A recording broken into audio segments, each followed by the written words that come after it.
Tra Padova e l'ANCI, l'Associazione dei Comuni Italiani, la rottura è totale. Il sindaco Massimo Bitonci giudica l'ente inutile e decide di uscirne insieme ad altri 19 comuni della provincia di Padova, da Albignasego a Cittadella, da Carmignano a Mestrino, per citare i più popolati. La decisione è pesante, destinata a spaccare anche i vertici dell'associazione. Bitonci critica l'ANCI per non essersi opposto ai provvedimenti del governo giudicati sbagliati, specie in tema di migranti, e propone di costituire un'altra associazione snella, a costo zero, senza staff e con sede itinerante. Domani è in programma il consiglio direttivo dell'ANCI Veneto, composto da 40 sindaci. Si preannuncia la resa dei conti e partono le prime critiche a Bitonci dall'interno del direttivo. Io, comune d'Italia, vedo che l'ANCI si interessa di questo problema, che è un problema che riguarda tutti i comuni, e allora io mi tiro fuori dall'ANCI.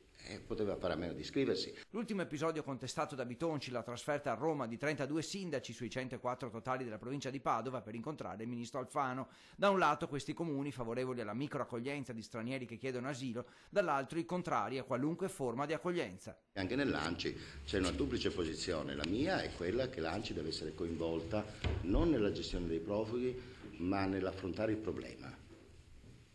Mentre la posizione di altri è che l'ANCI se ne deve star fuori perché non compete all'ANCI. Dall'ANCI non tarda ad arrivare la replica. Bitonci e la Lega hanno sempre fatto parte dell'associazione e vengono accusati di cercare la polemica come pretesto. I sindaci che ieri sono andati a Roma si sono pagati il viaggio e quindi nessuno ha sprecato risorse, per cui veramente le respingo al mittente, e sono anche così, insomma, proprio assurde, visto la presenza del sindaco Bitonci fino a ieri l'altro e da anni negli organismi ANCI. Forse poteva fare qualcosa di più lui prima.